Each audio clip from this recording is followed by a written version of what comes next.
Welcome to the Financial Fun Podcast with your host, Tammy Johnston. This is where Tammy talks with business owner parents and grandparents about the interesting and important subject of money. We promise this to be an interesting and open discussion, as that's how we learn best. And now, here's your host, author of the Financial Foundations. Financial Foundations is a series of books to teach kids about money, goal setting, and living a balanced life. Find out more at financialfun.ca. Here's Tammy Johnston.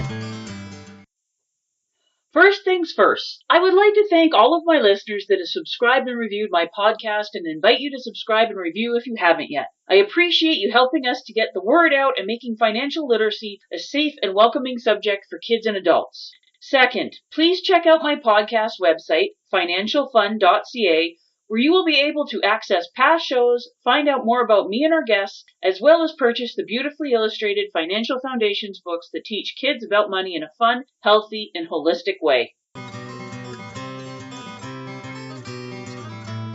Hello once again, and thank you for joining us for the Financial Fun Podcast.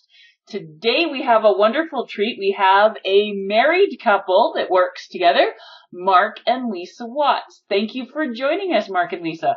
Thanks for having us. So would you tell us what you two do? What is your business? Well, I'll start with the high level, real quick overview, and then Lisa can get the details out. So basically we make 1 gallon small batch brewing systems for home brewing beer in a nutshell. Of course, they're nice brewing systems. They're beautiful. They're not just an ugly old bucket and something you store in your garage. It's something you can do in your kitchen. It fits on a really small piece of counter space. It's beautiful.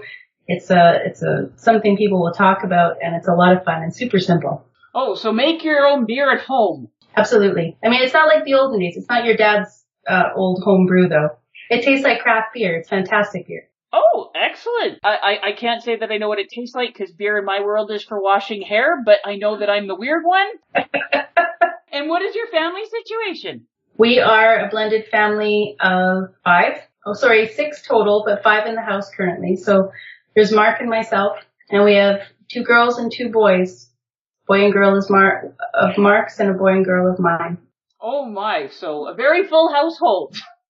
Yes, indeed. But the oldest has moved off and started to do his own thing, so that gives us a bit of a break.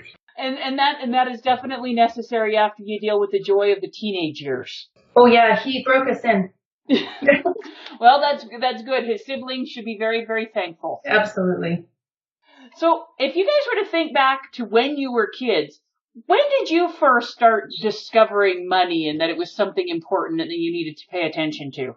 When we wanted to buy things. Right? Yeah, I think I first learned that we never had any. That was the basic answer all the time. That's a good point. My parents said the same thing. We really didn't have money. We didn't have a lot to throw around, so asking for money wasn't really an option. There wasn't a lot to have. So with your parents, other than saying, no, we don't have the money for this or extras and things like that, were there any family conversations or things that your parents specifically taught you about money when you were growing up? Well, my mom would sit down with me with the checkbook and show me how little money there was and how you had to account for everything.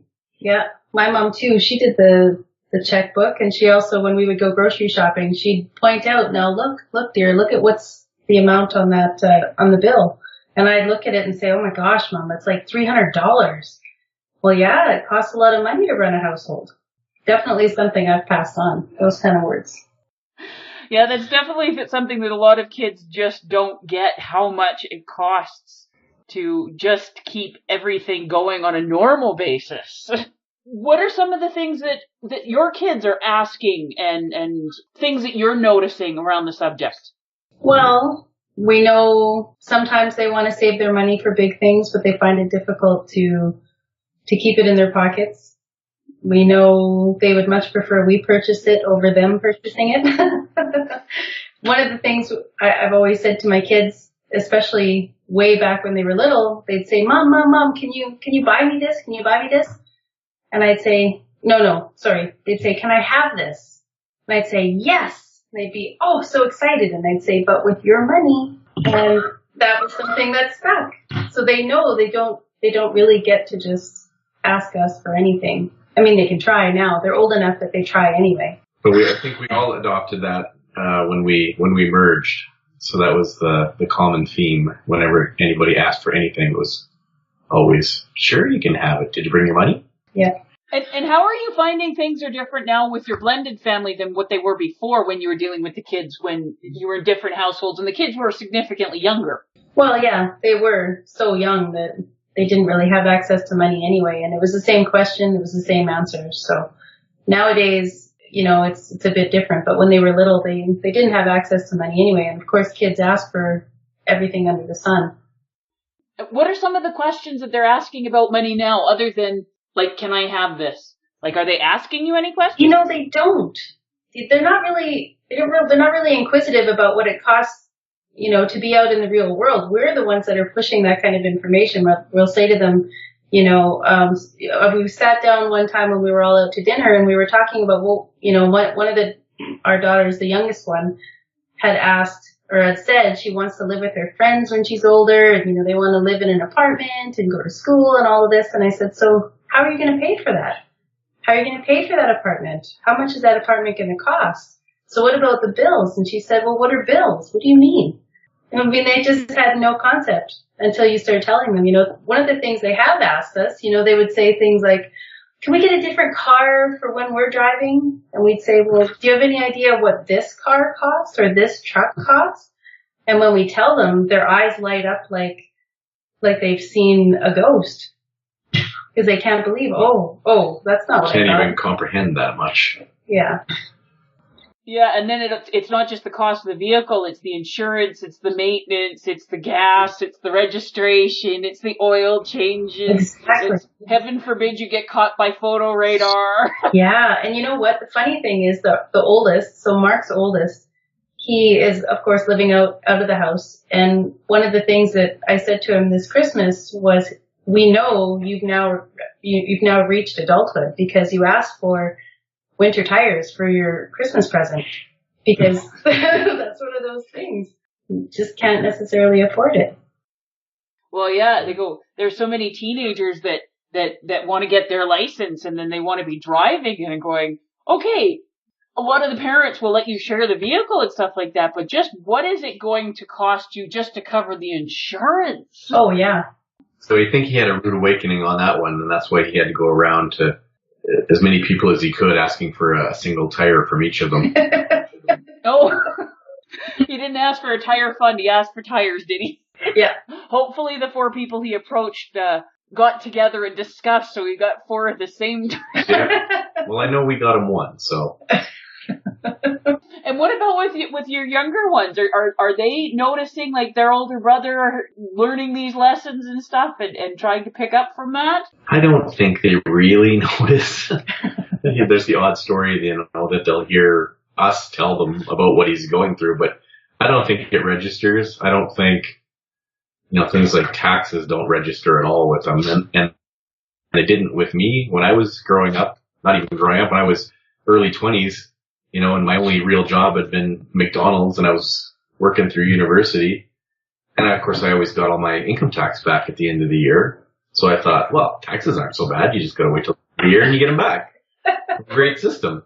And my mom's trying to tell me, oh no, you don't understand. You know, I wanted to be a firefighter at one point, and she's like, you know, I don't know if they make enough money to start that you think they do. I'm like, are you kidding me? They make like $4,000 a month. Who could spend $4,000? And she's like, yeah, but you're forgetting about taxes. I said, yeah, but you get them all back, so no big deal. So it wasn't until I got my first job out of, I was still in university, but then I realized that they don't give them back to you anymore. Things aren't so easy. Yes, the joy of taxes. Everybody gets to suffer from that pain. So ours get their allowance now, but they don't, you know, we haven't taxed them yet. So no, and they're just starting to get into needing and wanting, or I shouldn't say wanting things that are more expensive than we necessarily want to pay for. So, you know, the middle girl, Kaylee, she's starting to babysit, so she's making a little bit of money. They get Christmas money, they get birthday money, they get a really small allowance, but it's still something. So they're all looking at ways of putting it toward what they want, but they're getting into that age now where they want things that are a bit more expensive. So it's going to start becoming something in their world. Talking with my oldest, Kyle, he had decided, he was going to get a job at 14, and now he's 14 and he's going, well, I don't know, we'll see, maybe. And I'm thinking, well, probably don't need that money enough yet, but it'll come.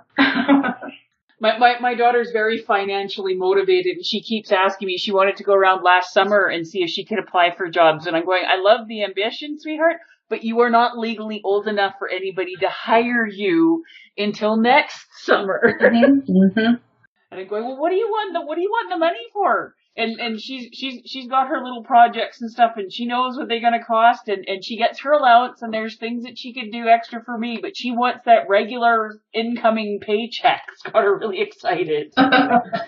So we'll see how it goes next summer. Yeah.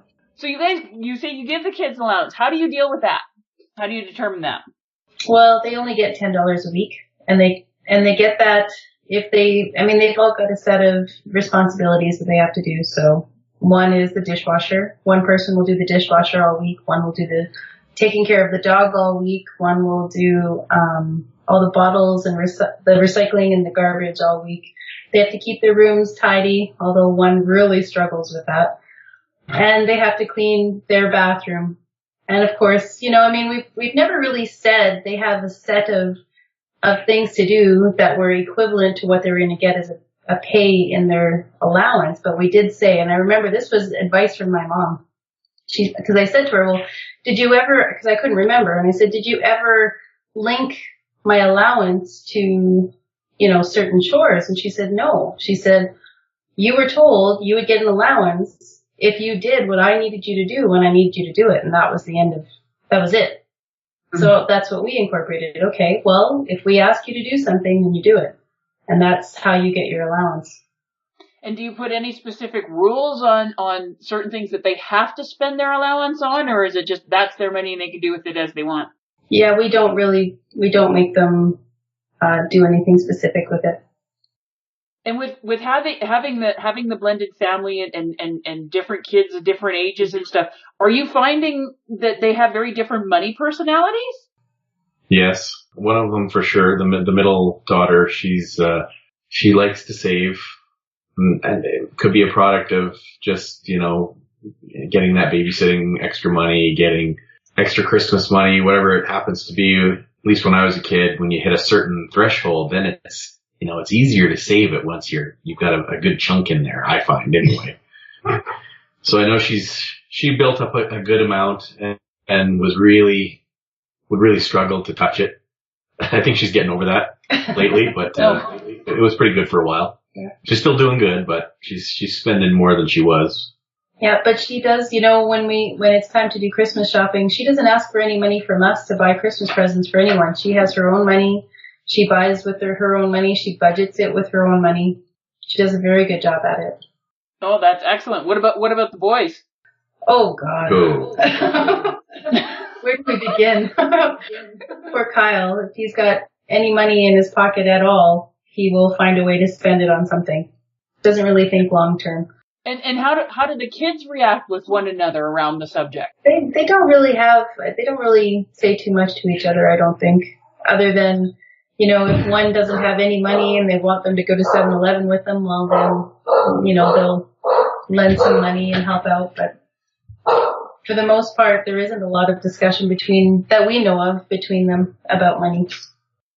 With them getting older and stuff, what are some of the lessons that you guys are trying to more consciously teach them? Well, I think, definitely that it takes a ton of money to just keep the house running. I think we drill that into them probably too much, so they may not even take it seriously anymore. And I think on my end of things, just the way I grew up was maybe a bit of a detriment because, like I said, I was always told we didn't have any money, and it always looked bad in the checkbook, but we never went without anything either. So I always thought, oh wow, no big deal. You don't need a lot of money. It'll always work out somehow. So it always do. And Mark has said that many times. He does say, you know what? It'll work out. Don't worry, it'll work out. The one thing that I think that I want the kids to consider about money between now and when they're adults and out in the real world is the difference between needs and wants, and how to budget based on needs and wants. Start with the needs and work on the wants. So to finish up here, if you guys could make sure that the kids get 3 lessons about money, that they've totally got it, what are the 3 things that you want them to go away with? What are the 3 things that you wish that you had known and that you want to pass on to them? And so I wanted the kids to know, number one, I guess, would be for them to understand what it takes to run a household. I think one of the things that would be really important for them, and something that I took for granted once I was an adult, was credit. The importance of understanding what credit is and what it means and what kind of effect it can have on your current existence and your future existence. And what would be the 3rd thing? That they should really respect the idea of having money, because try not to take it for granted, because when they don't have money, they have way fewer choices. Which is really an important thing, because, so many people have such a negative relationship with money that they push it away and all of that, and then they wonder why their lives are more difficult than they need to be. Absolutely. I think I want to change my answer. So what would you change it to? It was investing. That's what I wanted to do, number one. Because growing up, my parents didn't do that. They didn't believe in RSPs or stocks or anything like that. Because they thought it was like gambling. Yeah, they kind of thought it was like gambling, and so that was a no-no. So I didn't do any of that until, I got my first job outside of university. And by then it was playing a lot of catch-up. So yeah, if kids could know about investing and how to do it and start, way back in high school or earlier would be great. How old do they have to be when they start investing, Tammy? Do they have to be a certain age? Anybody can start investing. It's not an age thing. There's certain things that are age required. Things like TFSAs. A 16-year-old can start an RRSP, more paperwork if they're underage. I have a lot of clients that actually where the kids will contribute to their own RESP, like their education savings, when they become teenagers and start getting their own jobs and stuff, where part of their money will go in with that. And I have a few clients that are really into the stocks and stuff, and they actually set up a stock account, and they're having their kids start doing a bit on the stocks with that. So they can start doing it at any time. Most don't start actually formally doing investing until like they're 18 and that, but they can start learning about it. And there's actually some really good websites where they can start setting up play accounts where they can work with pretend money, but then see how it works and learn how the stock trading and different things go, which is a good thing for them to be learning. Oh yeah, I've never even heard of that. Well, the thing is, most people, if they never talk about it or ask about it, when's it ever going to come up? But kids are greedy, motivated little monsters, which is a good thing. Yeah, totally. And they can get right into it. A lot of us, we really underestimate all the things that our kids are capable of learning and are interested in if it's just presented in a way that they can grasp and get motivated about. Yeah, I think we might struggle sometimes with the falling toward the lecturing side versus the educating side. That's an easy thing to do when you're busy and running around and doing all the things that you need to do to keep the household running. Absolutely. And sometimes it's hard because we're the parents, and our kids, especially when they start hitting the age of teenagers like I've got right now, they tune you out an awful lot more, but they'll listen to other people because they're not the parents. That is exactly right. We just need to be able to put that script from our brain into somebody else's brain so they will transfer it to our children. And it does work, but just the constant dripping, believe it or not, it does get through. It blows my mind sometimes when I think Ayla isn't listening to me at all, and then she'll say something and I'm going, oh, you actually were paying attention. Yes. So it's just regularly doing things. Like I remember when Ayla was younger, and we'd go and get the mail, and I'd get like the NMAX bill, and I'd open it up and I'd show it to her, and I'd explain to her that like this is for paying for having the electricity on and heating the house, and this pays to have the garbage picked up and the water and these things. So just explaining it to her and letting her see the things. And she has a really, really good grasp of the concepts and how it works now. Yeah, and that's important. I mean, those are life skills.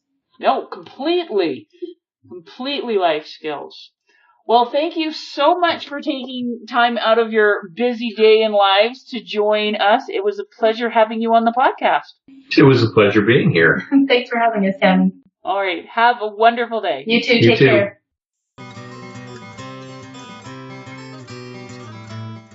Before we leave each other, I would ask all of you listening to please subscribe to and rate my podcast. A review would be most appreciated, and feedback is always welcome. Whether it be a comment, future topic suggestions, and/or questions you or your kids would like to have answered in the Ask Tammy column on the financialfund.ca website.